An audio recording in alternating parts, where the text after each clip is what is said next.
What's up, folks? It's Smurf here with Money Hutch Gaming, and today we're in the Trustless Degen podcast, starring your boy here, Smurf, as well as some other friends. We have Rex Satoshi and Bitfiend with us as well today.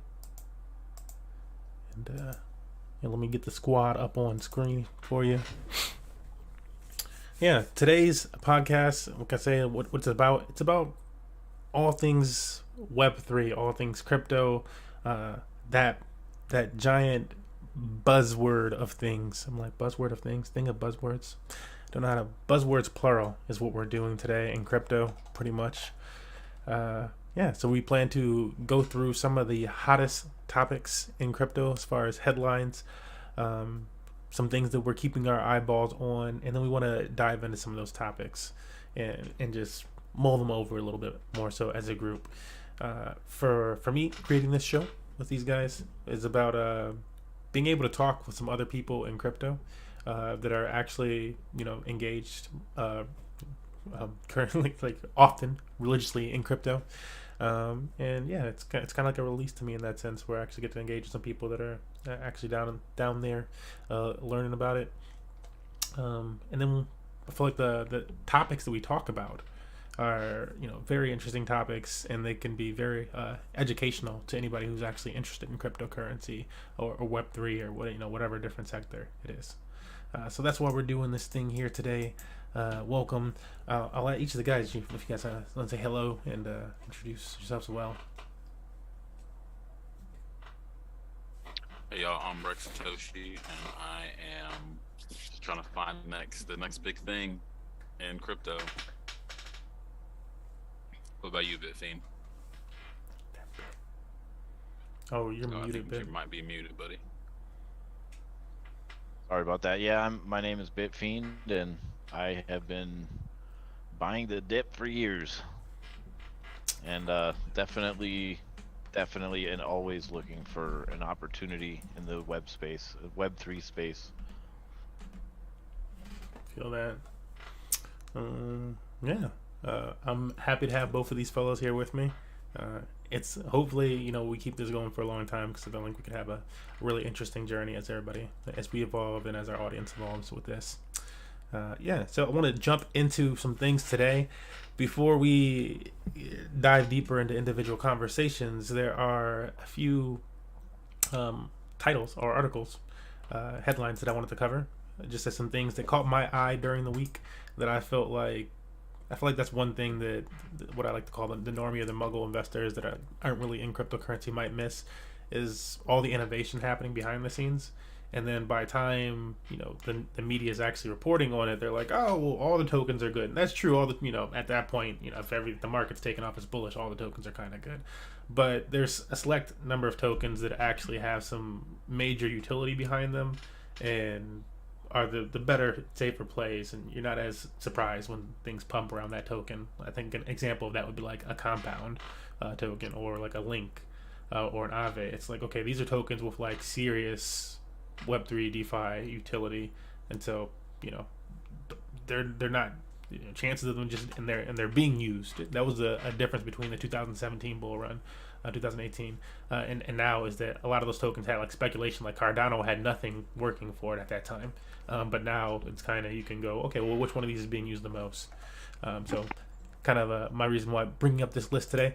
So here's the headlines, and then you guys feel free to add some in there, anything that's caught your eye this week. But first up is 643 billion SHIB bought by whales over the weekend. So this past weekend, this was in response to Jim Cramer saying not to buy SHIB. So there's like this thing in crypto Twitter where people are like, do the opposite thing of Jim Cramer, and like I think there's just I think there's some whales or something that's like helping push the narrative, honestly, but it just it's like a curse. It's like the Madden curse on on video game covers. Next up is anti-crypto U.S. Congressman explains why crypto ban isn't coming anytime soon. So Like, again, if we're interested in these topics, we can come back to one of them and I can display it on screen and stuff like that. But I felt like that was interesting. But that's also the way Washington works. It takes a while for some of these things to happen. Playing the merge, how to get money from Ethereum's, and I gotta honestly see what this whole thing says. Now that Ethereum's proof of stake upgrade. So if you didn't know, the merge is happening. We're about a week away from the merge at this point. That is Ethereum going proof of stake. Suck it, all you NFTs, hurt the environment people. It's just good things coming. We knew this was coming for like a long time now. By the time people were hating on NFTs, I was like, the thing you're talking about is like it's been worked on longer than you've known about NFTs. Like they're perfecting it. Like, you want it to be crappy? Oh, you want everybody to lose everything? That's kind of like that's what it felt like. And it was like, okay, you don't understand. You don't want to read. Bitcoin is projected to become the first monetary system to hit net zero emissions by 2024. That was a really interesting take. Bitcoin is ready for a big move via some macro major events coming up, it says, and that just means volatility, because big move could be downside. I think the Fed Reserve talking again is going to send it crashing. I think we're all like waiting, and then like they're actually going to hold in session or something like that. They're going to be like hawkish. And the markets are going to be like, ah. They're definitely going to slap some type of 25 or 50 or 75% base, but I still don't think they can go higher than 4%. Yeah. But we'll see what they do. I feel like a lot of it's kind of priced in, but I do still think there's going to be there's an emotional reaction that'll be attached to it, in my opinion. Did I have anything else to defend? Oh, that was the last one. That was the last one. This Bitcoin major move, and I just wanted to include that one. We got some other headlines to cover this week. Our topics for this week, and again, Bitfiend, is there? I'm not sure if I saw any topics from you put in there this week, but yeah, if there's any topics that you want to cover, we'll make sure we get those covered this week. Topics that we have include layer 1s versus layer 2s. So what's the difference between a layer 1 and a layer 2 blockchain? I feel like not a lot of people actually know the difference between a layer 1 and a layer 2 blockchain. So today we're discussing that and our experiences with those, because I feel like we've all used both of them. DeFi native stablecoins emerging. That's our next topic of discussion. Arbitrum and optimism, new chains and opportunities. Also, what are they? What's the difference between the two, if there's a difference? Yeah, those are basically our topics for the day. So I'm guessing I'm gonna ask the crew here, and this is again we have this we're working. It's work in progress in the flow, but we also wanted this to be like a chill conversation. So feel free to cut me off at any time if something's like super interesting or whatever. I'll get that opinion in there. I want this to be a friendly banter back and forth. But yeah, our first topic then would be DeFi native stablecoins emerging, and so I kind of just want to pose this as a question to the group here.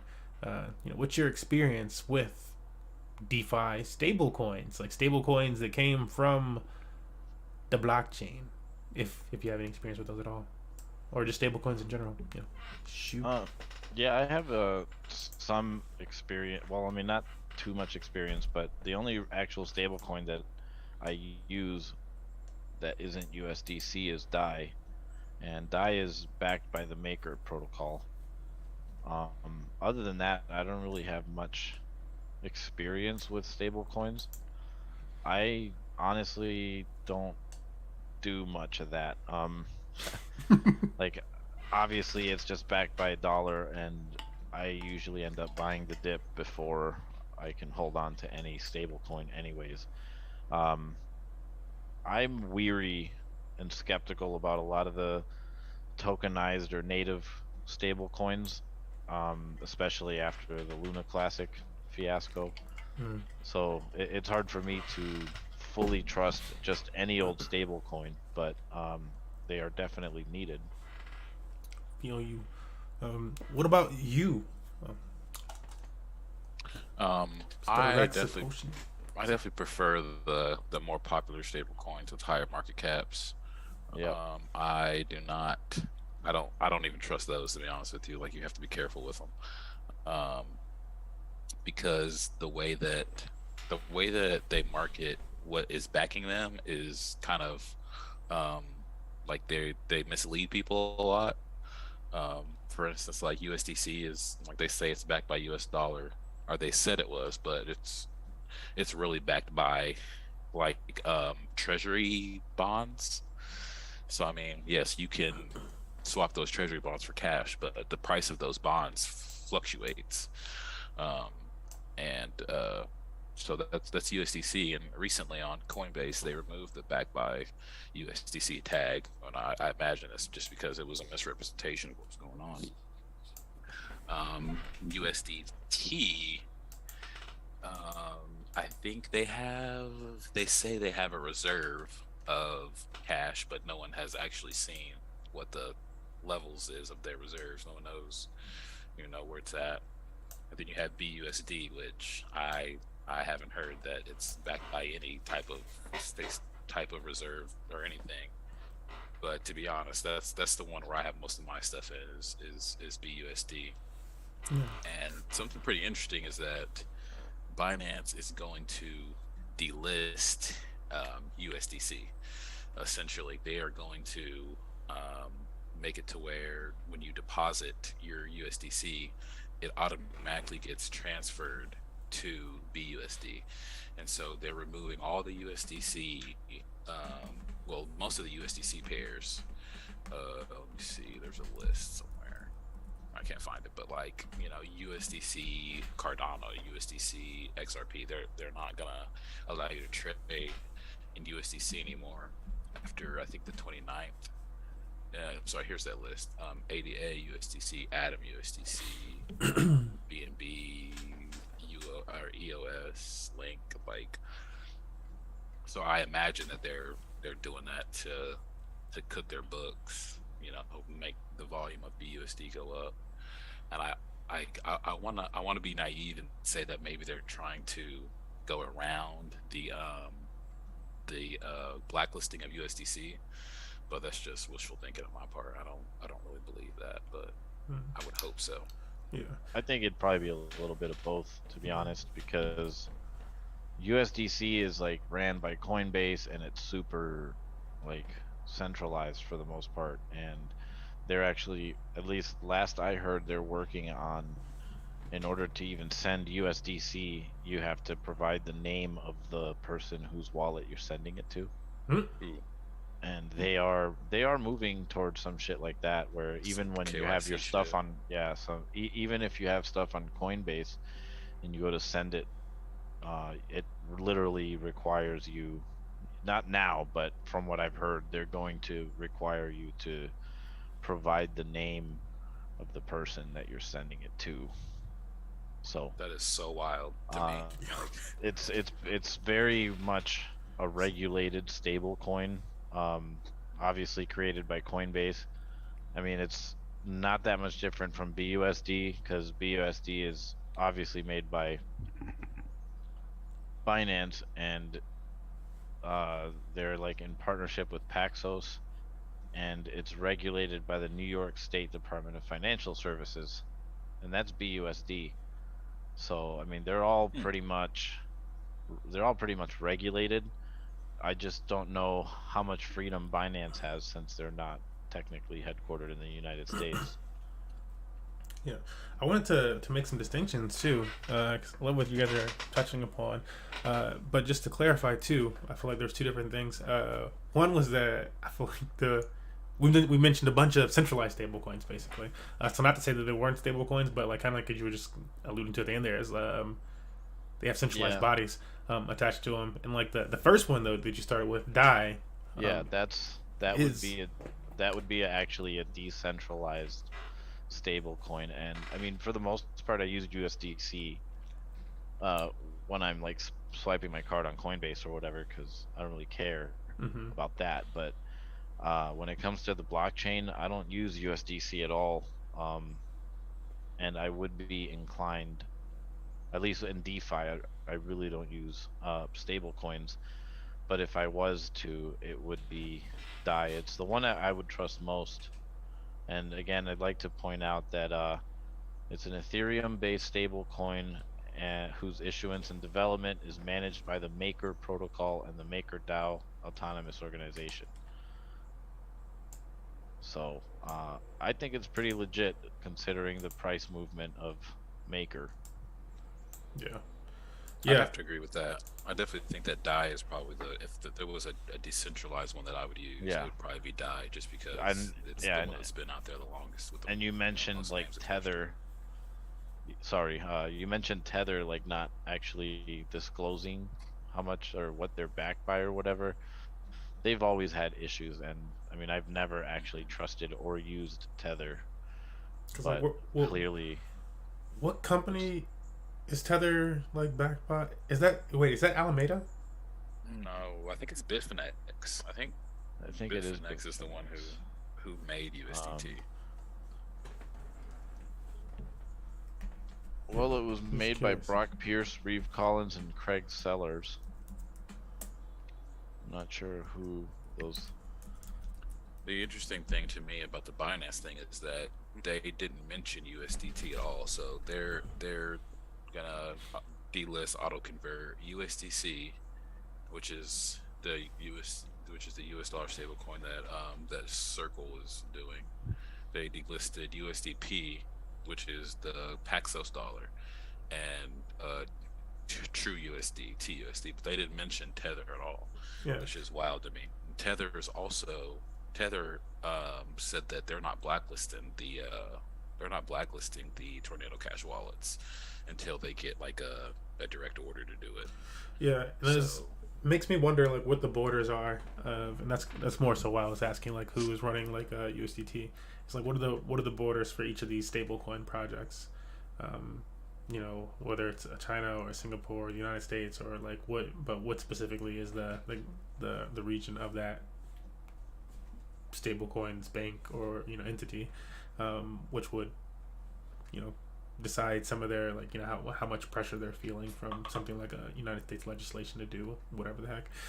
But regardless, I think the strongest case is made for DAI, and that's why it's the one that we mentioned here. There was like a true decentralized stablecoin. I feel like another decentralized stablecoin that is used more so in I guess it depends on the blockchain, like Avalanche or Phantom, which are more decentral, or so let's say financial tools, blockchain type tools. I feel like is MIM. And I feel like MIM is like the perfect token to poke fun at muggles with, because it's magic internet money. And it's a stablecoin, a project, and similar to DAI, where and this is also something I want to bring up, something interesting about DAI. But similar to DAI, MIM uses collateral from decentralized assets. So your different assets on change are what are backing MIM, whereas these centralized tokens are backed by dollar to dollar, like they're or other assets that company has. And that's kind of what Rick Satoshi was just saying. Like, well, we don't really know what their what their assets and their holdings look like. But with these on-chain ones, like the MEMS, or I think GHO is going to be a more recent one coming up here, which is Aves stablecoin, or DAI. We get a direct breakdown of what it is that's backing these stablecoins. I was recently reading about Synthetics stablecoin, SUSD. And something like, well, how is this stable coin? It's the blockchain stable coin. How is this one holding up so well? And this one is, both blockchain stable coins are over collateralized. That's the one thing about them.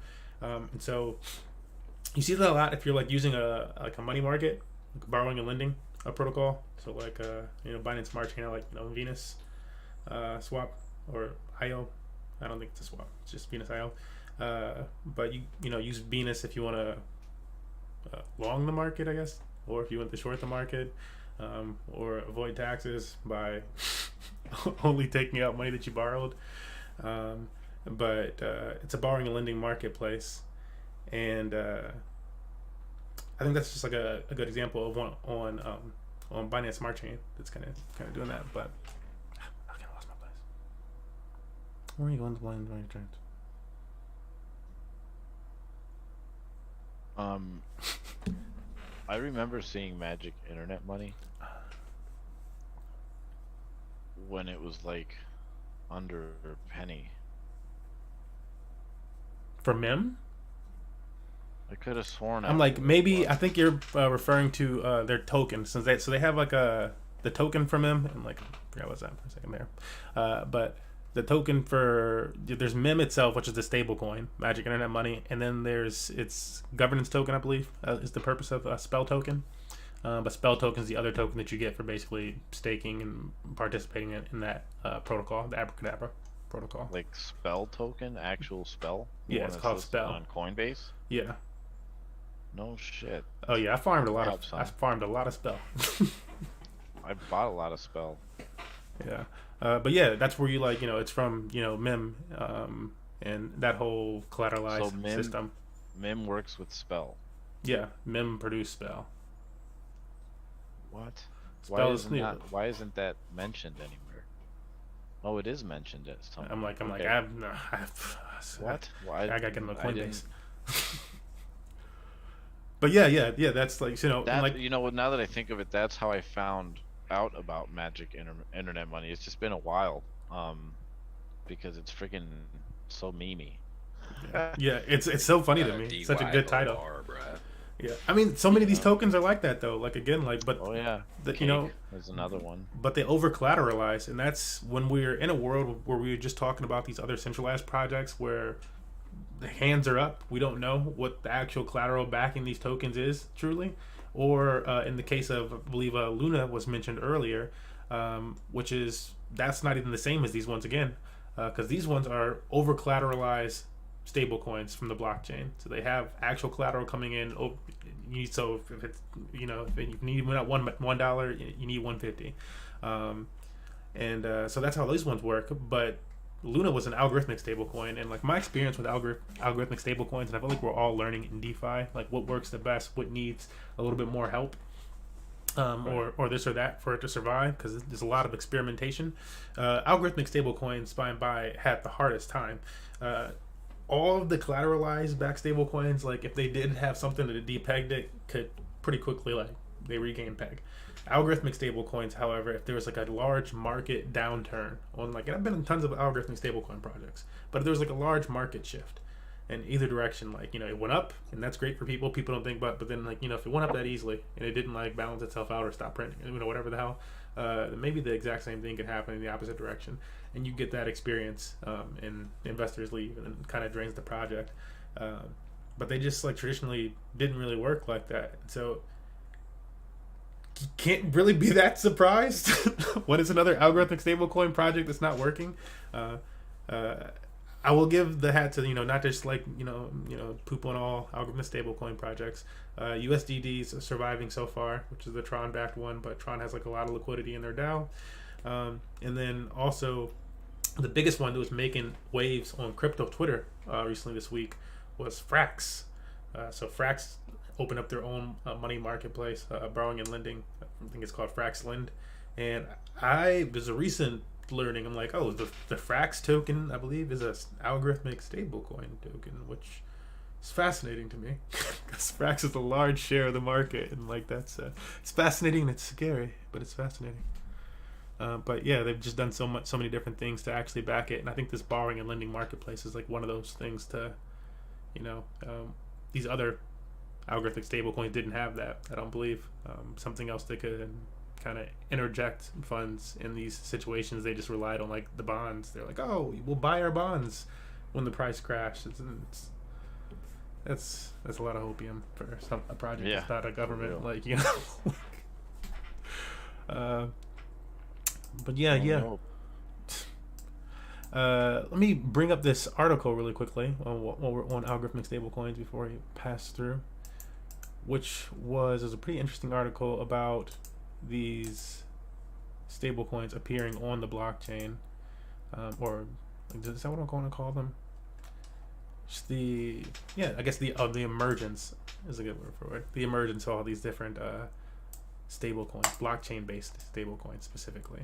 So maybe flash that on the screen right here. And my fellows in in stream or in the Zoom call can't see it with me, but you guys can. Here are some decentralized stablecoins. Make sure this is nice and center for you guys. The one to the far left is a newer one coming out, GHO. So this is from Aave. Aave is coming out with their own stablecoin, decentralized stablecoin. The one to one in is Curve from Curve of Net Finance, which is the biggest stablecoin DEX in crypto. It's Curve. That's where you get the least slippage for stablecoins and stuff. That's where it all goes through, baby. Synthetics, which I just mentioned briefly, where they have a 400% collateralized situation to mint one of their SUSD dollars. And so this is another decentralized stablecoin. And I'm not familiar with this one on the right. I've seen their logo. I just saw like earlier today, actually, and I did not read whatever the heck they are promoting. So I can't give you. Is that the Frax? It's not the Frax one, is it? I don't think it's Frax, but maybe it is. Maybe I'm just not used to seeing their logo. But these are different projects that are decentralized project with stablecoins, and they're going to give you a nice little write-up on each one of these.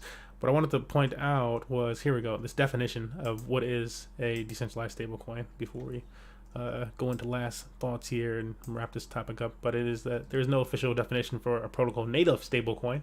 So these type of things coming out, but we'll classify them as a recent trend seen in DeFi protocols creating their own stablecoin, while it is not their primary application. So these would be, it's a DeFi. Basically, all that means is it's a DeFi product that came out, like an Aave or like Pancake Swap or Uniswap or something like that. It was a DeFi product, and it has some other type of backing. So it has some type of other revenue model, and it survived this bear market, basically, is what I take that as. And now it's coming out with its own stable coin because it's figured it out. But that's basically what's happening. And my last little 2 cents on these stablecoin things is just that, whatchamacallit, the DAI one, for instance, is talking about moving off of using USDC or other any centralized stablecoins, instead like using like strictly, and they're just gonna depeg from I think DAI's talking about depegging from the dollar and like voting for that or whatever, and they're DAO and stuff, because they want to be more decentralized. So it'll be an asset that's pegged to, I mean, maybe it still holds a dollar value, but they don't want to use dollar assets to peg it to become more decentralized. The issue is that with a lot of these stablecoin assets currently in cryptocurrency, a lot of them create like a basket of assets similar to like Curve. They have 3CRV as their stablecoin, and it uses USDC centralized, USDT centralized, and then DAI decentralized. But that still creates like an issue with like it's helpful if one of them falters, but you'd rather that be completely decentralized. And so that's like the next generation of things moving forward here. How are they gonna vote they're voting to depeg the stablecoin? Yeah. So what is it gonna be pegged to? I mean, it could still be like technically a stablecoin is just something that's pegged to a specific asset. So it could decide that maybe they decide to peg DAI to Ethereum, and it's like, because the beauty of DAI is that yes, it's a asset pegged to something, or maybe they choose like some other asset in the world or something. I don't know, or gold, or it could, or again, it could stay to like the dollar monetary value. In some senses, I'm not sure exactly what that looks like, but basically, yeah, they're gonna choose to not peg to the dollar, and specifically to not use these centralized collateral methods to peg their stablecoin. So it's moving away from moving away from all this USD type of stuff and making it a little bit more decentralized. So yeah, like technically a stablecoin can be a stablecoin of Bitcoin, wrapped Bitcoin, the stablecoin. Wrapped Ethereum, stablecoins. They're stable to that thing. Something's balancing them out, and for those situations, it's like some type of smart contract or whatever is holding those tokens when you send it to a different chain, and then maybe some amount is burnt or whatever the cross-chain situation is for that token. But it's read by the chain, and so something similar what kind of played here.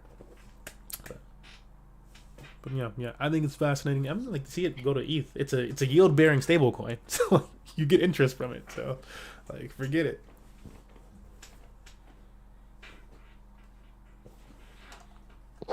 I think that's interesting. I think that's pretty wild, and I think that the market would probably, I don't know. I mean, I don't know why you would peg the stablecoin to ETH. when we already have ETH. But I do think it's interesting to have other pegs. Like there's a Euro stablecoin that's coming soon that I'm pretty interested in. I don't know where I'm gonna get it from, but I would definitely be interested in picking some of those up, especially since the Euro's getting kind of wrecked right now. Yeah, I feel like I'm not totally kept up on like why there's so many different versions of everything, but so what I've seen from things is just that like because there's like BTC, there's Wrap BTC, there's Ren BTC, and all of those are the actual Bitcoin or valued to the actual Bitcoin. They're all just stable coins of actual Bitcoin. But the difference is, and that kind of like brought it to it. The difference would be that they work on different applications. And so it working on a specific application maybe brings in a different amount of fees because of the way that application works or whatever that thing is created for. And so the users of that application get rewarded somehow in this, the way that they have to offset this amount of Bitcoin or whatever it is for the balancing act of keeping it neutral on that platform. But yeah, it's all fascinating, and I don't know all the specific details of it, but again, from experience with these, because I haven't used all the Bitcoins, but I see all these different ones, and it's like, okay, and you research them, and it's like, oh, it's used for this, so that's cool. How many people actually do that? But a lot of these projects are working. There's a lot of people that, they have Bitcoin, so they need to, let's just say let's consider that you might not have fiat to throw into the Ethereum, but you have a lot of Bitcoin on the Bitcoin network. So how do you get that money onto Ethereum so that you can play with the Ethereum blockchain? And that's kind of where the wrapped Bitcoins come in, where you don't have to, cash your Bitcoin out and then buy Ethereum with it and send it so that you can use the Ethereum blockchain. It's just easy to wrap your Bitcoin, put it on the blockchain, and there you go. And there's an article that I read a long time ago that talked about the future of, or price prediction, like 30, 40, 50 years down the line, what would be like the maximum price of one Bitcoin. And this guy said that in his opinion, he could see one Bitcoin being worth as high as $6 million for one. But by the time that happens, the transaction fees on the Bitcoin network will be so high that most, if not all, the Bitcoins will be living on like layer 2s or something, layer 1 or layer 2s as wrapped versions of itself. And by then it's possible that the Bitcoin network will be, for the most part, obsolete or mostly unused in those days.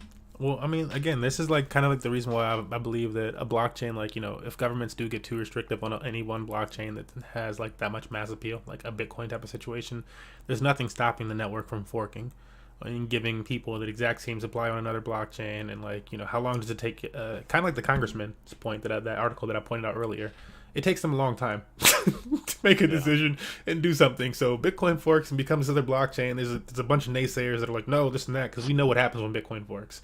Right. And how long does it take for them to finally write up some rules and stuff like that? While this other Bitcoin, this still has everything still working. People are like, people that are actually using blockchain are like, fuck it, we're going to the next thing.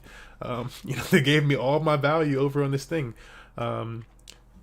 It's hard to stop. It's really hard to stop in that sense. But currently everybody's playing ball, but I just think that's a potential for if things get too much in one direction. I think we're gonna have to fork some shit eventually. Forks are inevitable. Yeah. I'm kind of fearing this ETH merge. Yeah. Thinking that people are definitely gonna. Well, it's the same. It's not going to be that much different.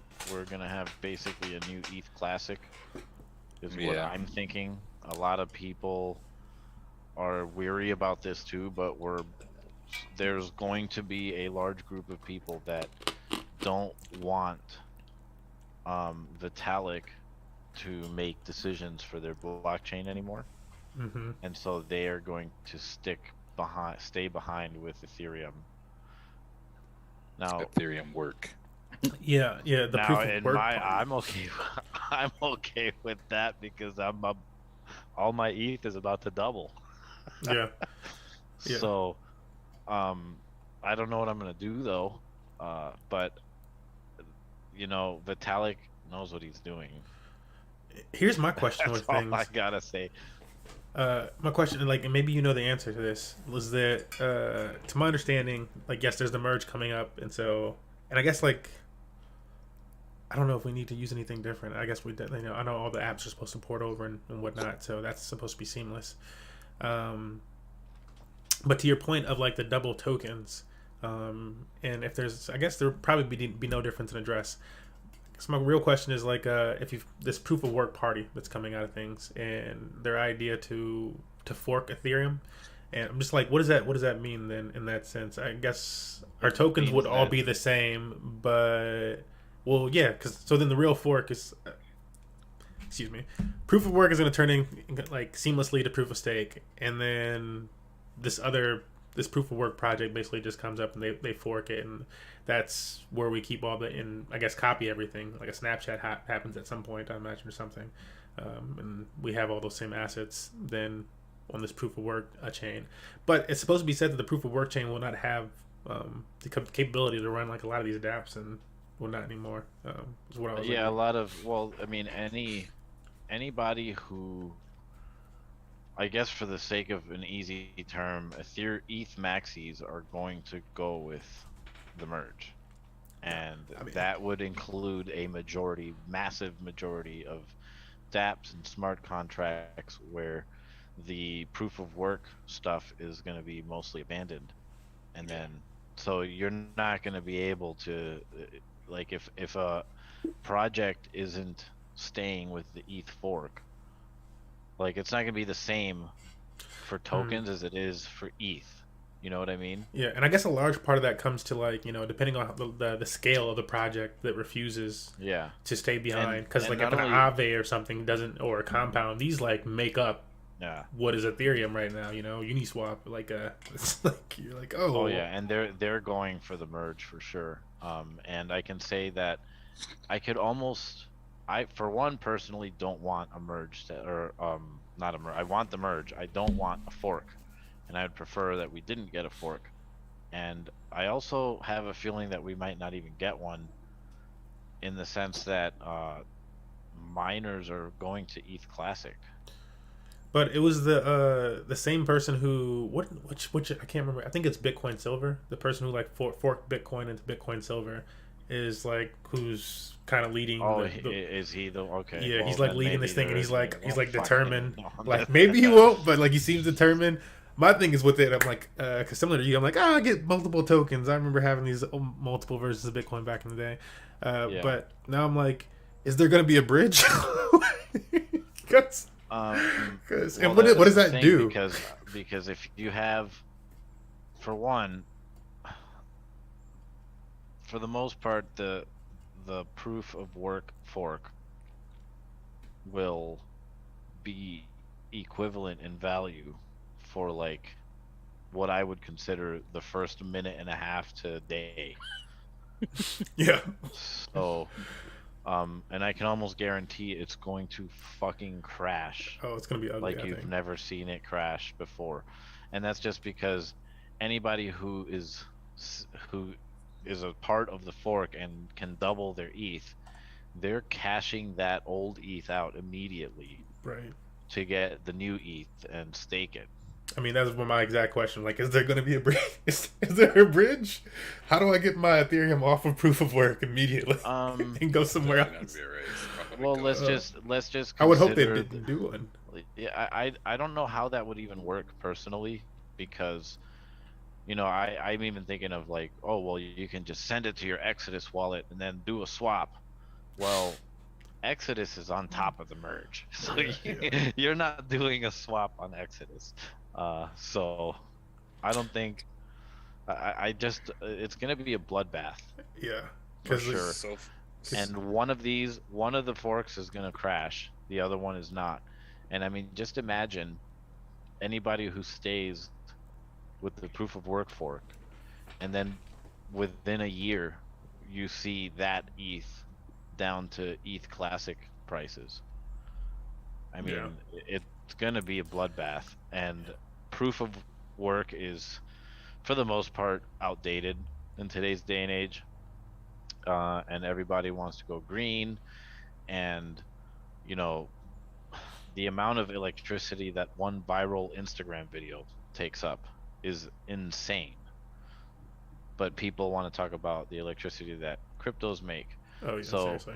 but the developers are still going to prove everybody wrong when it comes to proof of stake and how little what a small carbon footprint it leaves behind compared to the still viral Instagram Yeah. video. I mean, look, don't get me on the energy topic, because like Right. I go off on like, I'm like you're a gamer. Like if a gamer's attacking, I'm like you're a gamer. You can hear your system heating up.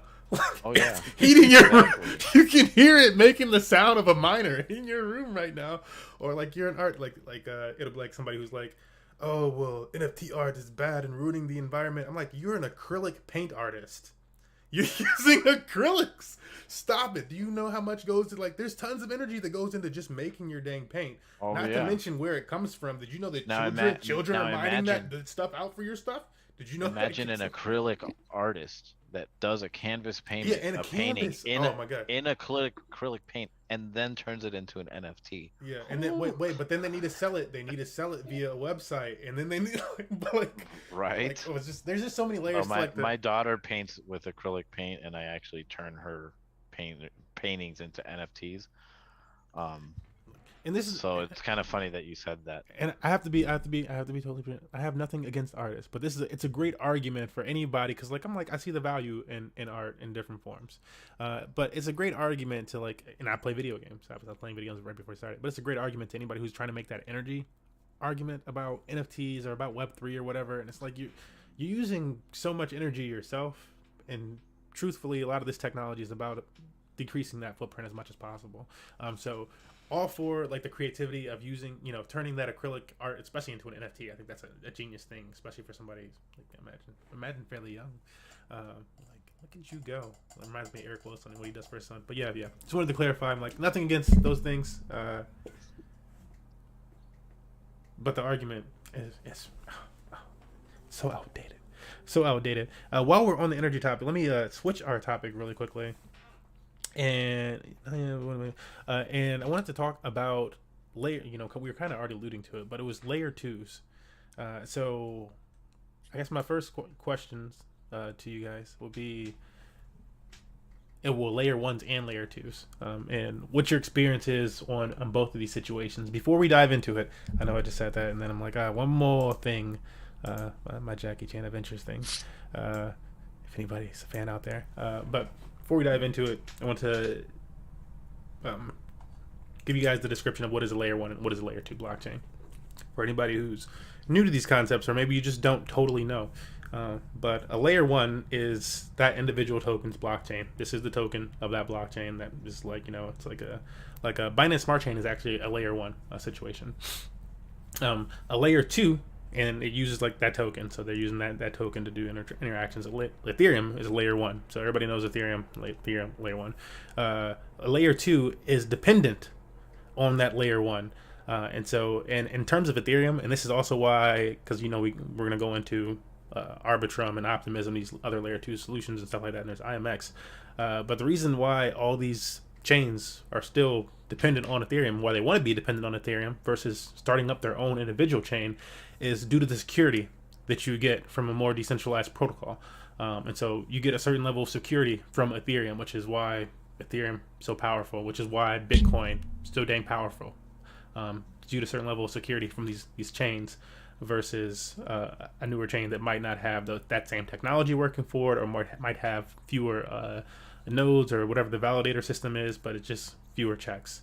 And so that's what's so big about these optimistic or ZK rollup, whatever the efficiency transaction thing for Ethereum are. That's why they're so special. It's because not only they layer 2s, so they're not a layer 1, they're not a Avalanche or whatever the heck, or a Polkadot parachain situation or something like that. They're layer 2s, so they're still utilizing Ethereum security, and they're making Ethereum better. So they're true scaling situations for Ethereum. So that's the difference between layer 2s, and just breaking that down for people.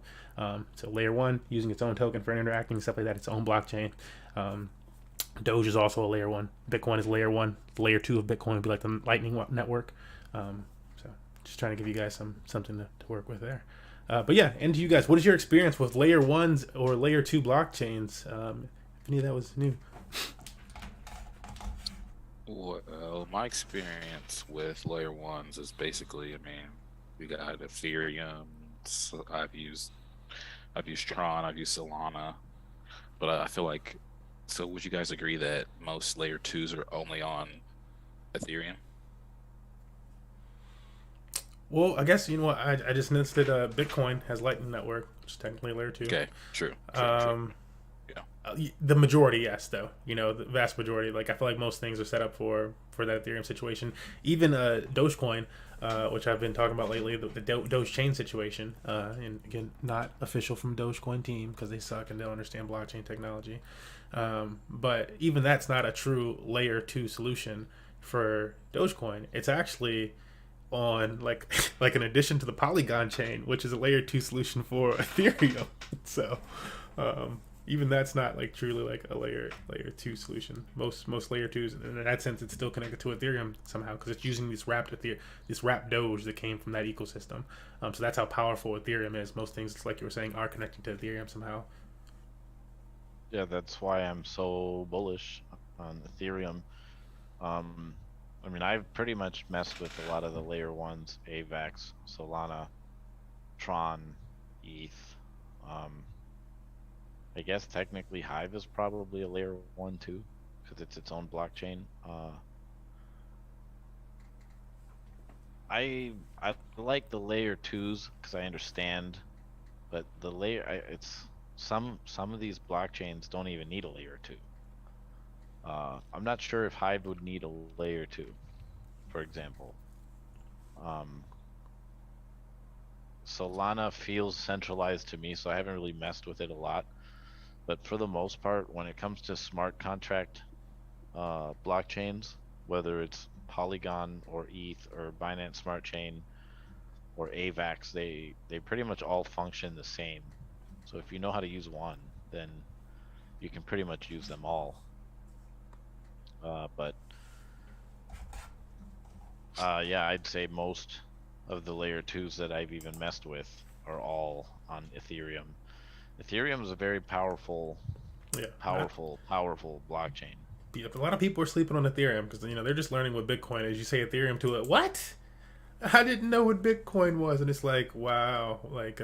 But I mean, hey, this is a funny point. I'm like, not a lot of people know this thing. That's I'm just laughing at.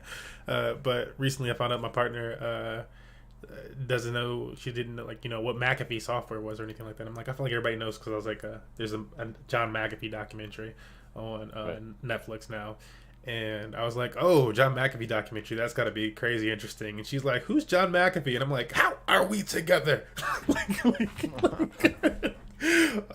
like, I was like, just like so shocked. I'm like, it's on like everybody's computer. What are you talking about? Like, now maybe you get Norton, but you probably get Norton and McAfee. So yeah, it was kind of crazy to me in that sense. But I'm going to take a shot at Solana and say that Solana needs a layer 2. Like, well, yeah, definitely. That would probably help. Well, I mean, what happens if a layer 1 gets shut down? What happens to the layer 2? Oh, the layer 2 is affected by that. So yeah. So yeah. So I also want to know how these layer 2s are going to be affected by the merge and the splurge and whatever the hell else they got going on with this ETH upgrade. Yeah. Because eventually you would think that Ethereum would want the layer 2s to be obsolete. Like you wouldn't need a layer 2. I don't think so. I feel like eventually, once more people come onto the blockchain, like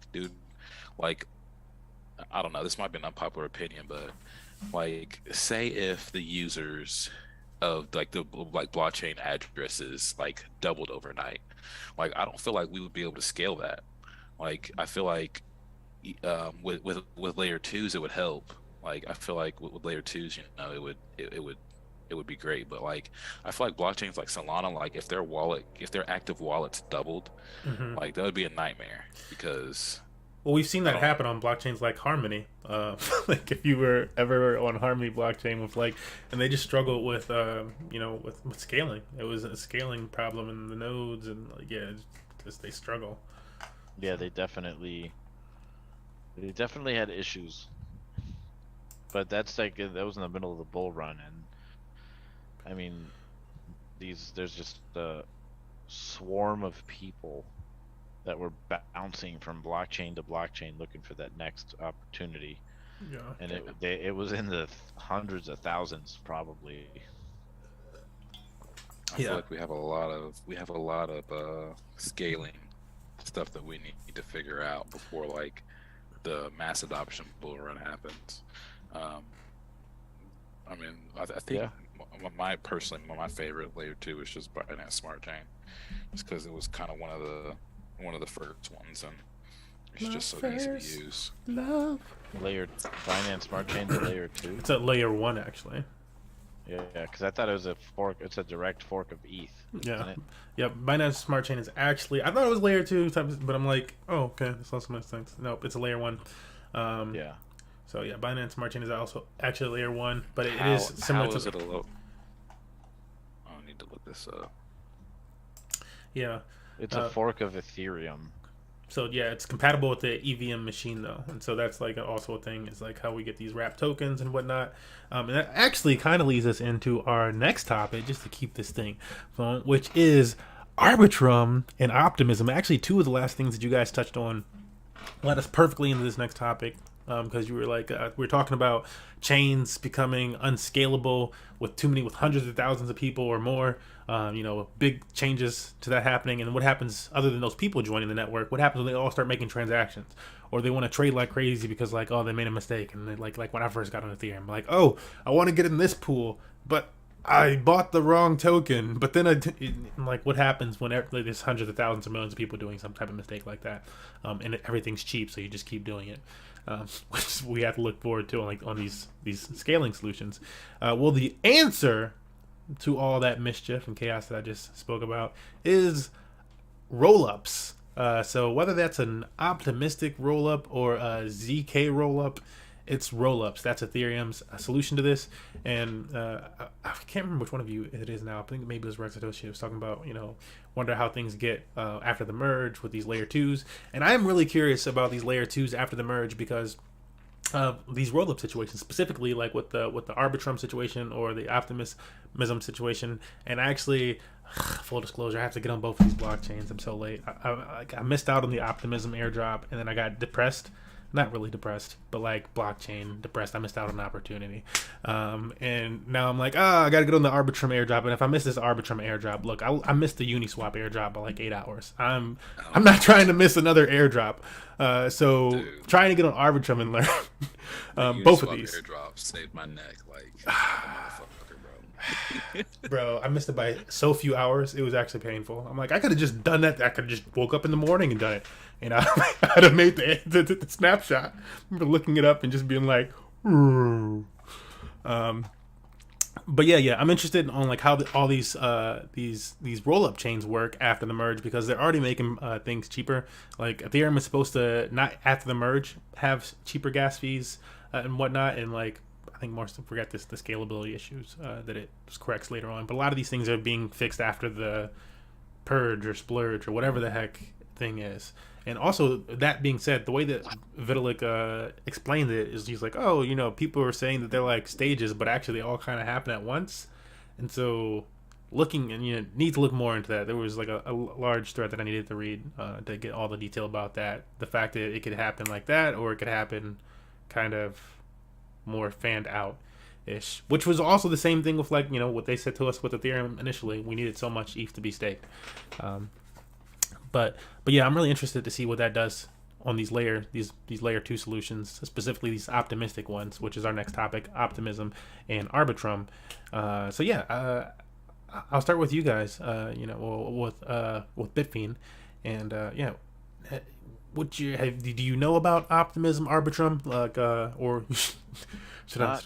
Not really, but I was reading up on it as you were talking about it. So I mean, I kind of understand it now, at least the an optimistic rollup. Yeah.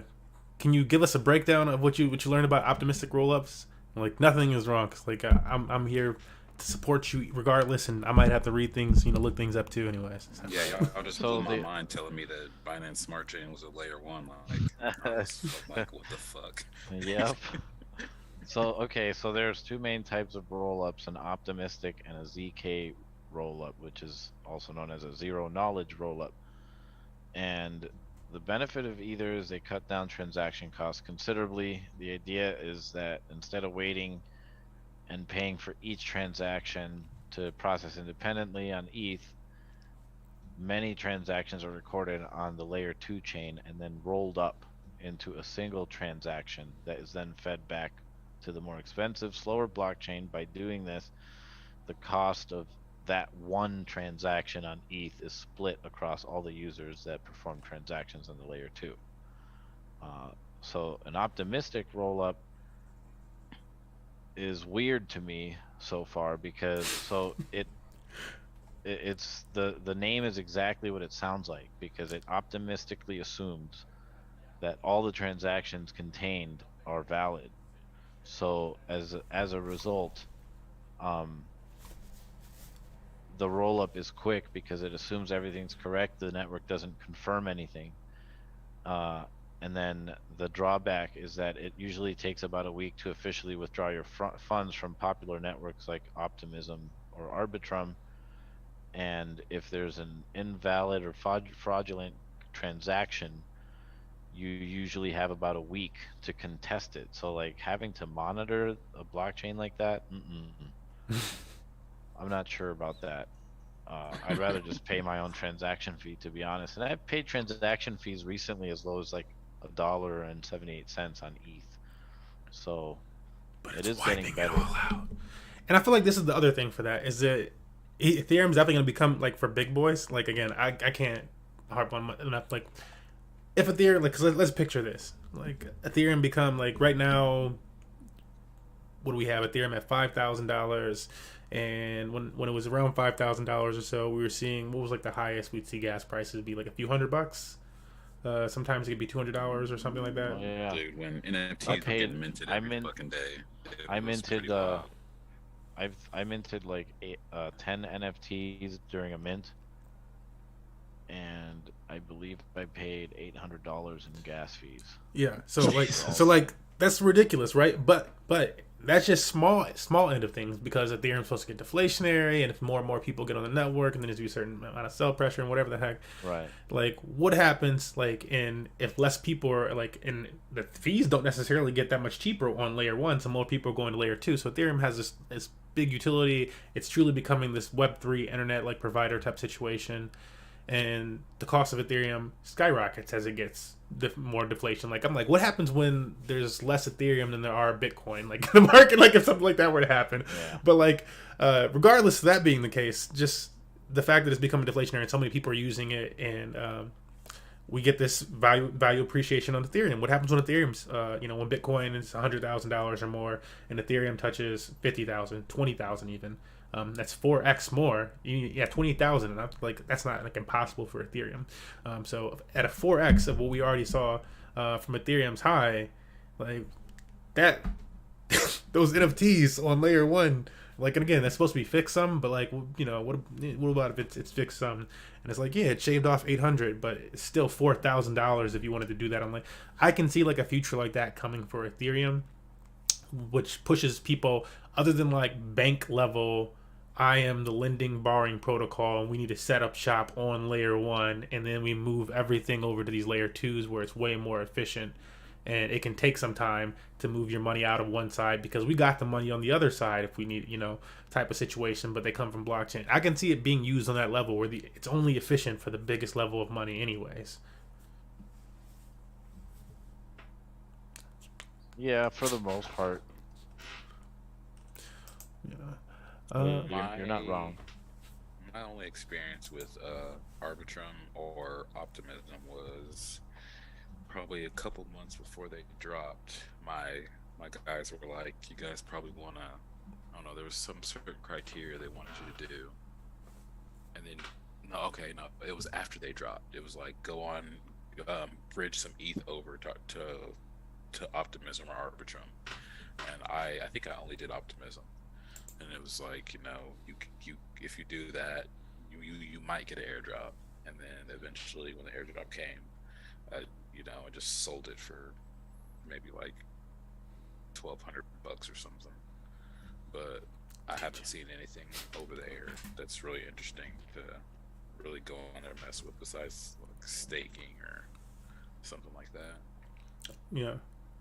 I feel like it kind of takes a little time on new blockchains too. Like, I don't know if they'll ever become more than that, but usually the financial sector is the first thing to emerge. It's just easy to copy and kind of needed, right? Even if you want to have serious trading happening.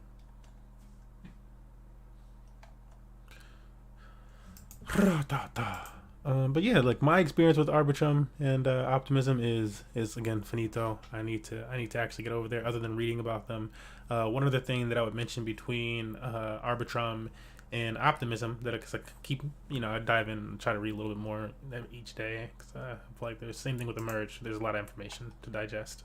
Even if I read it one time, I might be like, oh, I didn't really get, and then I connect it to a few other things. And it's like, oh, okay. But the thing about Arbitrum, which I was reading about recently, was that though both of them are like EVM compatible networks or layer 2 solutions, and they're both optimistic layer 2 solutions versus ZK zero knowledge proof optimistic solutions. The Arbitrum one uses its own virtual machine, the AVM, whereas optimistic uses Ethereum virtual machine. And so Optimism is like new, isn't it? Yeah, both of these are brand new, actually, like that's why I'm like, yeah, we can still get this Arbitrum. Wow. You can still get this Arbitrum airdrop. All I have to say is like $154 million transaction volume in the last 24 hours for Optimism. See, and it's still, with that, it's still down 37%. Well, I'm like, isn't it the case that are you on DeFi Llama? I'm not sure if you're on DeFi Llama. No. Here, let me go to DeFi Llama, put it on the screen for folks, and you can still visit if you want. But I'm pretty sure, as crazy as that is, I'm pretty sure that Arbitrum is starting to win this battle. And the thing that I was about to mention was partly, I believe, why, which is that and let's see for sure. Maybe I'll be wrong, but it's that the AVM machine, the Arbitrum virtual machine, allows for multiple programming languages. So not just Solidity, which is the same as the EVM one for Optimism. They have Solidity, and the AVM one allows like Solidity and Viper and some other type of language. And if you've never heard of these other languages before, they're basically blockchain programming languages that make it easier for other developers to program. Because Solidity is not the easy. You're learning a new language all the time. Like, people don't give developers enough credit. But let me see if I can't find this thing. There we go. Well, I pushed rollups and the name popped up and took over the screen. Optimism at number 1 on the rollups charts, and number 2 Optimism right there. Let me get some more stats for you guys. I'm sorry it's so stretched out across the screen. In the last 7 days, Arbitrum is up. This is in TVL, 1.68%. $960 million TVL locked up on Arbitrum, and $867 million on Optimism.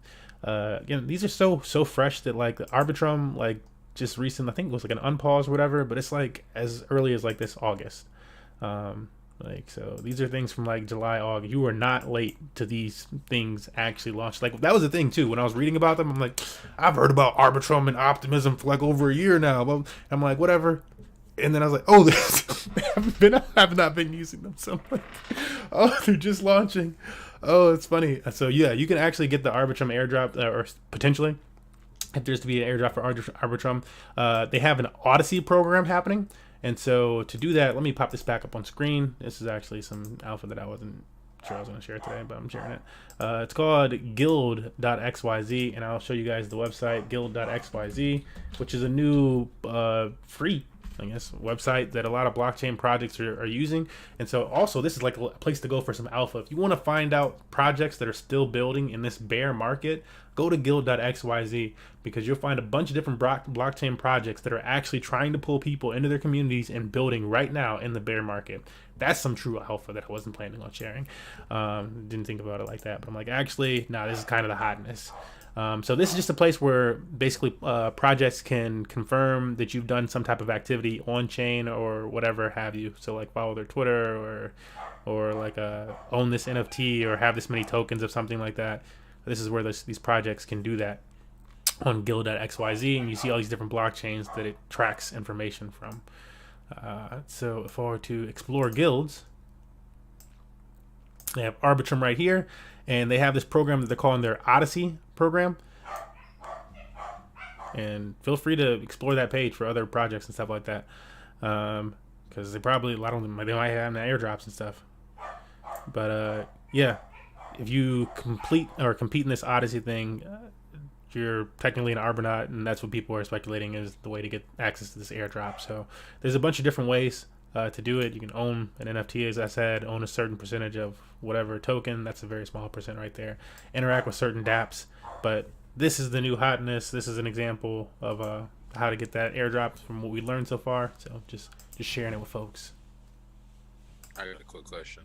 Yes, sir. How do the layer 2s and the ZK rollups, how do they work with like privacy? Are the transactions shielded from anything, or are they just open transactions? I would say they're open, because otherwise it'd be a mixer protocol. Yeah. Yeah, if anything, they're more centralized often, from my understanding.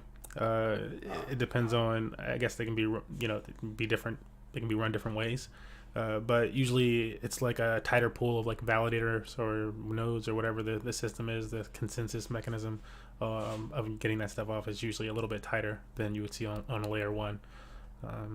So I believe it's just more transparent. I don't think there's anything like really blocking them like that.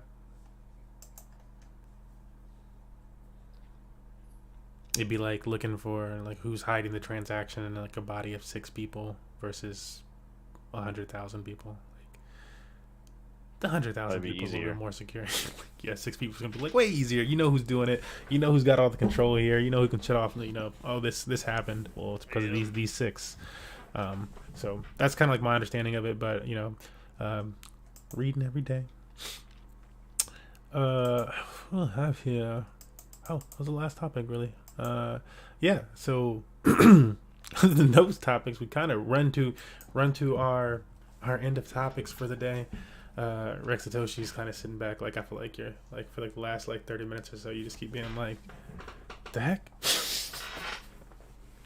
But it's be like that. I mean, I had that moment earlier when researching some of this stuff for sure. Like, oh, the Arbitrum using all these different coding languages stuff. I was like, and that's the type of like stuff that you get from like actually reading in the bear market, where like instead of all these tokens just being thrown at you, you're like learning what truly sets some of these apart. Because like if it's bull market, and like when it was like last bull market, I knew like DeFi on Tron, like yeah, probably should hop on it real quick, get over there. Binance Smart Chain? Oh, you mean the Binance Smart Chain? Oh, I mean, there was like no doubt in your mind on some of these plays. You're like, oh, I know that's legit. I'm not guessing. I'm not like some noob that's coming in and being like, well, what is a BNB token? Well, what makes it special? How do I know to trust that one more than like some other token?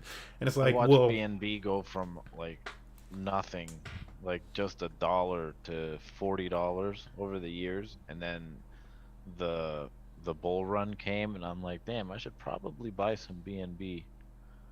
And then it's like, nah, I mean, I'll go do other stuff. And then BNB, like I just watched it skyrocket from $40 to like $600. I'm like, oh my god. It was beautiful to watch because I was interacting with it so much at the time.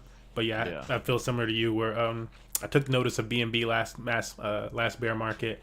When tokens were going down, and like what are people like moving to funds toward, and that was kind of like the first case for like what's now a popular term going around, like real yield. But it's like it had a little bit more utility behind the project, and things were actually kicking into it. And I think that's like what makes BNB so strong is that it's got so much. It's a project with actual utility, and like they're thinking about tokenomics. I remember Banks. Do you remember Banks.io? On Binance Smart Chain? No. They created BitShares. Do you remember BitShares? I do remember BitShares. I probably still have some BitShares. Yeah. So I remember getting on BitShares, and it was like this whole weird decentralized marketplace or something. Like I still, it was so weird back in the day because it was so new that to me originally BNB was like reminded me of that, because people talked about Binance, the exchange, and I'm like, it was so foreign for me to hear that a centralized exchange had their own crypto, where it's like, what? That doesn't make any sense. Why not just buy Bitcoin or Ethereum? Why do they have to have their own crypto that, Mm-hmm. And to me, it was just another Bitcoin. At least it was back then, when it was just the Binance chain. And then when they forked Ethereum, like, I didn't know that's what actually happened, but I started like hearing about dexes on. So I started hearing about PancakeSwap and Cake and like smart contract tokens on Binance, and I'm like, what? Like that just, I'm like, what the hell am I reading? It's a regular crypto. Yeah, it's a regular. And so that's when I went and looked and read it, and I'm just like, wait, it's a fork of ETH? Oh my god. And it just kind of blew me away a little bit, because I wasn't following it at all. I was into other things, but that's what made me like relearn how to use Web3, because I wasn't affording any ETH transactions at the time. Yeah, seriously. Yeah, I mean, at that point in time, I had already moved to Tron, where it was that much cheaper. I was like, okay, like, I had my Ethereum party. I moved my Ethereum assets over to Tron, where I was like battling for like the first month or so. Like, do I really move my Ethereum stuff over to Tron? No. I'm like, and then I was just eventually, I'm like, they have was like, would be like 500, 600 something percent, 1,000% APR on like Ethereum USDT. I'm like, nah, I'm moving it over. But yeah, like at that time I was over in Tron, and then slowly got over to Binance Smart Chain, and yeah, kind of like what you're saying, it just blew my mind that all that was happening, that I did not acquire more BNB during the bear market. As I watched it, like so much money flow to it, I was like, oh, it's actually doing, it's Bitcoin and BNB are performing pretty well. But yeah, it's just crazy to see that climb, and happy we turned out. It's led to a broader education of things. I feel like most of my DeFi education has been on Binance Smart Chain, though it started in different places. Like Tron became Rug City, and like don't mess with too many ROI DApp City. Binance Smart Chain was like truly like, okay, now you're like in the depths of like liquidity projects and farming and stuff like that. That isn't like, I feel like while there were tons of rugs that happened on Binance Smart Chain, there were a lot of projects that didn't rug.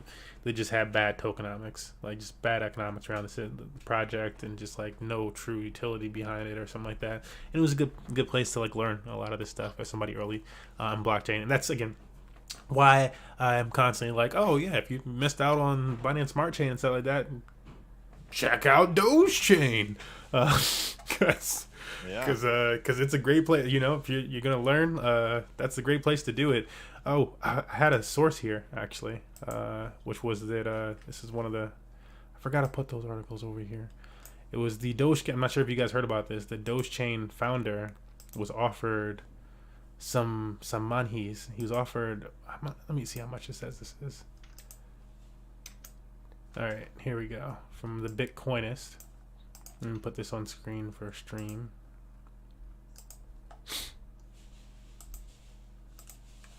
All right, Dogecoin founder rejects $14 million offer to boost image of Dogechain. Dun dun dun. Yeah, I wasn't sure. Did you guys hear anything about this story during the week? It only happened over like last week. So, he was offered $14 million in Doge coins to promote Doge. Well, not to promote it, but they just wanted to give him the $14 million worth. The thing is, like, oh, this is what the articles aren't really talking about because it's not as fun of a headline. Is that the $14 million was in DC tokens? So it's the governance token of Doge Chain. So I mean, not like he could just dump it. Like, you know, he could, but like, where you? I'm gonna be the founder of Dogecoin, and then I'm gonna jump on this other blockchain from these folks that weren't me that made it. Because number one, I'm like, they don't really care about blockchain technology like that, anyways, to be honest. But they weren't me that made it. They're gonna offer me $14 million in this governance token for this other blockchain, and then what am I supposed to, like? What happens if I sell it? If I sell it, everybody in Doge hates me. Like, you're like, well, you sold the top. I'm the new Charlie Lee. And if you don't, then you have like a huge governance share of this new blockchain where anything could happen because, again, you're not on the core dev team. So yeah, I think it was a smart decision by him to step out. But yeah, I was just curious if you guys saw this in the news this week. If you, like, you know, and what your opinions on this whole situation were, even if not. I think that's sketchy. I think that them offering him $14 million is sketchy. Like, and he turned it down, which is cool, but they could just offer it to somebody else. Like, sketchy, but also not unknown for these Doge projects. I would like to call out a history moment with another Doge project that offered a bunch of money to a founder who actually accepted it and then sold. We're talking Vitalik, the founder of Ethereum, accepting SHIB. Yeah, that happened. A lot of these projects try that. They try to... Hold on, that's not how it went down. Oh, correct it. The SHIB founder, the creators of SHIB, sent him like the half supply of SHIB. Like, he never accepted it. They never included him on it. It was just a publicity stunt to say that he had SHIB in his wallet.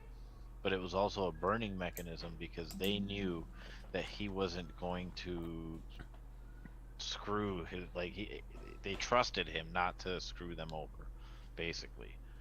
Where it's like, what's he gonna, he's already a billionaire. Who else is better to burn it? And so what happened was that it caused a huge stir, and there's actually an article about it that he explains that he was overseas and he has multiple locations that he would have to travel to in order to access the wallet that it was sent to. It was like this big deal because he doesn't access that wallet, and he explained that it would have been better if they just sent it to a burn address than him, or at least talk to him before they do that. Like, he actually requested that the SHIB community not do that, or in the future any communities not do that. But he did give them props. Like, he said he was positive about the project, and then that's when he had donated a portion of it to whatever he had. I can't remember who he donated it to. COVID relief fund or something. I forget what it was. I forget. It was some charity project, though. It was some charity, and then he actually did burn the remaining SHIB. Okay. Thank you for that clarification, because, again, there's so much stuff. I'm like, yeah, otherwise Smurf might have painted a Grinchy bow around it. I just remember the charity thing. But yeah, thank you for clarifying that. That was great information. Oh yeah, no problem. I've seen a lot of projects who like to use their tokens as like marketing payments, and I think that it's kind of, I mean, I understand why you do it. You want to, find influencers to help give your project some credibility, but at the same time, you're giving them a lot of power to hurt your community, because they're gonna, dump the price. And I think that people would do well to pay attention to that type of stuff and realize that you can kind of time your buys a little better with a lot of these big projects. You can wait until they get done with all that marketing stuff to buy tokens sometimes cheaper, because those influencers will just usually dump those tokens, or because it's a payment for a service basically. So they're paying them to basically do a commercial or to, you know, to be on their to be on their marketing team. You know, like basically like all the projects that may or may not have paid BitBoy or, you know, ran at Crypto Banter to put their token on their YouTube channel, and they pay them in their own tokens. And then what are they going to do with those tokens? Oh, they say they're holding them, but usually they're going to sell at some point. They're going going to to take take some money for what they did, you know. But they don't tell you that. They don't tell you that, oh yeah, these guys paid me and I'm getting ready to sell some of these tokens. No, they're like, no, we're holding forever. These are great projects. So you definitely want to be wary about projects using their tokens to pay for marketing. Yeah. I mean, what else? How else are you supposed to? I understand, you know, how else are you supposed to kind of pay for marketing? But it just, you know, as someone who's looking and researching this stuff, you know, you can kind of play around that most of the time and try to get cheaper entries on your buys. It's a good tip. It's a smart tip. Yeah, and I would just conclude like saying, I think that's a part of the reason why the Doge chain developers, or core team, I should say, probably decided to send it to the Doge chain, one of the Doge chain founders. It's for the same reasons why the ship was sent to Vitalik of all people. It's somebody who has enough standing in the community that you're like, are you really going to just dump on? Like, again, I'm like the founder of Dogecoin gets a bunch of DC, so people had to buy your token to get into this chain, and you're just gonna, you know, and now they have this token. Who knows what they did with the DC token at this point? You're just gonna dump on them? Probably not. You're probably like, you know, I'm trying to create something else. It's not really about that money level. So I felt like it was an interesting person to do that with. The last thing on my list of things was that, so I did a little research around this, and I believe I saw it on Crypto Banter where they mentioned it briefly, and I was like, oh, I had heard this, and now I have somebody else backing it. Let me go find an article. So I found a few more articles that backed it, and it was just a little bit more information around the Doge chain development team, core team, and so it was just that the Doge, one of the core team members, and that's not to say that any project doesn't have you know, a bad actor in it and they just ruin everything, but one of the Doge chain core team member developers is from QuickSwap, which is a major DEX on Polygon. It's basically the Polygon DEX. Like, maybe SushiSwap starting to overtake it, but like, you know, back when I was using Polygon, not really. It's a QuickSwap market. And so that's the team that actually, or at least one of the members is behind Doge Chain. And I believe also that QuickSwap is supposed to be like the official DEX of Doge Chain and not DogeSwap.dog, which is what people might assume. You might be like, oh, maybe DogeSwap.dog. And then after that, you know, there's like Yod, Kibble Swap had like a lot of liquidity, even though it has a lot of liquidity. I you know, come on, like, be real. If you're actually using the chain because you're a degen, you want to have a little fun, play a little ski, then you know that the move. You know the move is Yod. You know Yod is the move. Everybody knows that. Also, I saw Yod has a partnership with Superdog. I did notice that you can actually stake your Superdog in WDoge. So if you've had Superdog for over a week or so, you're up over 100% in profit. Maybe split the profits and stake it for like 3,000 or 4,000% APR. Because that's what I'm going to do. That's financial advice, not financial advisor. That's a super degen play, folks. I feel like that's truly only for degens that, like, you know, want to, or people that want to learn about blockchain technology. People that want to lose all their money. Well, don't send all your money. Again, don't send all your money. Again, it's a super degen play. You should be there for the meme culture of it and for the learning experience of it, in my opinion. Because it is, you know, you do learn smart contracts and stuff like that. And that brings me on, give you guys your last, let's say, but it brings me on one thing that I wanted to bring up before we ended today. It was an educational piece, which is how to unwreck yourself. And I thought this was really appropriate that I mixed it on with the last thing about Doge Chain and stuff like that. So how to unwreck yourself if you mess up in these markets, aka maybe you buy a token and you're being like super degen-y and you're like, oh no, I can't even sell this token. Like it's like it doesn't matter what you put the slippage to, you can't sell the token. Like, what do? how do you get out of this situation? How do you unwreck yourself? Worst case scenario, like I'm like, what if you did that and you go look at the code of the token, because apparently you're a Degen, but you're not a careful one. But you go look at the code of the token on the Explorer and it's not even verified. Oh my God, what did you just accept into your wallet? Well, good luck. You can actually unwreck yourself. You can go to one of many applications. These exist on all different blockchains.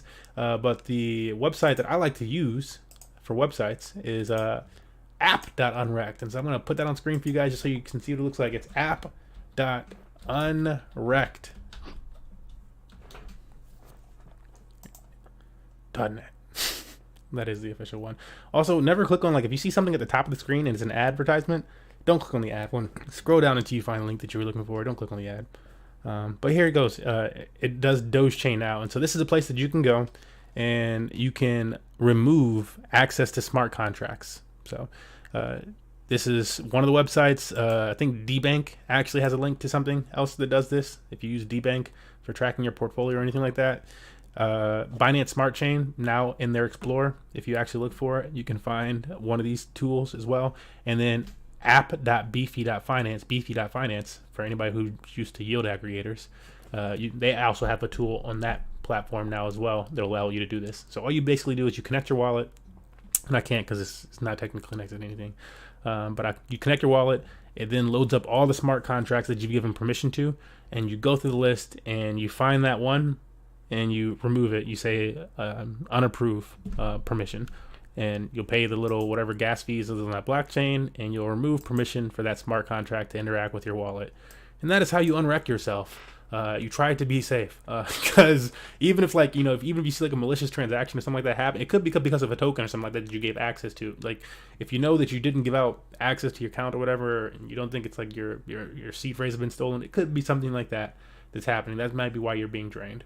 And so knowing this type of information is very useful so that you can stop that crap from happening. It's like, okay, wow. And it's a good practice to just go through every so often and just unapprove things in case they have any type of some type of malicious act happen in the future that nobody could foresee. So as you're stopping using certain smart contracts, go ahead and unapprove them. You're not using it anymore. Make yourself safe. That's my closer thing for our educational thing. Check out our last one for the Bollinger Bands. Thank you. Yeah, it's super useful. It's like, oh, you need that if you're doing anything in DeFi. But yeah. Any closing words from you two? Did you know about App Unwrecked and the other unwrecked functions? I know there's a Revoke website. Yeah. I can't remember Revoke.cash. Yeah, Revoke.cash is the one that I've never had to use myself, but I'm pretty careful. I don't sign things, so luckily I've never had to use it, but definitely good to know that there's more than one. But yeah. Revoke.cash is another one. The fact that it allows Doge Chain, that's obviously good. I don't think Revoke does Doge Chain. Yeah, I was surprised they got it so quickly. I was like, wow. It was like I checked like right after I got on Doge Chain. I was like, well, is there any, I made sure I didn't want to send my tokens from one of my actual wallets. Wanted to make sure that I could like disapprove things, revoke things. I'm like, nice. No, I'd like to add 3 articles that I read this week. One of them was a top analyst predicting a $200 trillion crypto market cap. So that's a 100x from now. I think that's pretty good. 100 to 200x. And that's like in 10 years. So obviously it's not happening anytime soon, but that's his 10-year prediction. Another one was the US dollar. The title was the US dollar loses value every day. Assets is the sure bet. Can't stress enough how right that is. The dollar is just not doing very well. And I just think any kind of asset, land, house, silver, gold, cryptos, stocks, anything at this point is a sure bet to offset this current market. And then one of my favorite articles that I read, 94,000 ETH was staked on September 1st, marking a new all-time high for amount staked in one day. So 94,000 ETH. That's Some people getting ready. Yeah, I mean, we're looking at $141 million in about one day, somewhere around there. More than 141 million. So it kind of leads me back to the merge and the fork. I mean, big businesses are already in Ethereum, and those same big businesses are going to follow the merge. Yeah. So whatever happens from this fork, it's gonna crash pretty nasty, in my opinion, at least. But yeah, that's pretty much it. From me, a couple things. The first thing I forgot, but the main thing is that I was having a pretty nice conversation in the chat about a couple interesting projects. If anyone's out there looking for some interesting things like data NFTs and also a privacy layer 1. I don't want to butcher this person's name, but very interesting conversation. Appreciate you coming to the chat and talking with us for a little bit. Yeah, saw that happen. Up on some alpha. Yeah, do the data NFTs have to do with like I know there's been like a movement in NFT space for like SVG files or like a format being used for like NFTs, so like the data on the NFT can like regularly change. Is it like that type of, or is it like more so in the metadata? It's more. I think it's more so like metadata, like adding your social security or adding your name or your address or something to an NFT, some type of way. Gotcha. I haven't got to look too far into it, but I would like to. It says Nas down in the chat. I feel like we definitely need more use cases for NFTs like that to get more excited about the space and to heal what we have going on here. Yeah, gotta say, I am working for a DeFi project currently that is utilizing not just DeFi, and it's kind of funny because it kind of became the trend of the things recently. But this real yield trend that's been going around, which has kind of just been written into this project I'm working for. But that, and then also NFTs. So they're wrapping everything as NFTs, leverage positions using NFTs, and so like the idea is to use yield-bearing stablecoins and certain strategies to actually create yield, because you're only interacting with stablecoins and trading fees around stablecoins, and then you're using yield-bearing stablecoins, so holding those, like it's like if you had a huge pile of DAI, you make more money the more DAI you have. If you ever held DAI even in your Coinbase wallet, you make more money, and then it's wrapping that as an NFT position on leverage. So interesting, and that's just, I just bring that up as like a notice I did not show.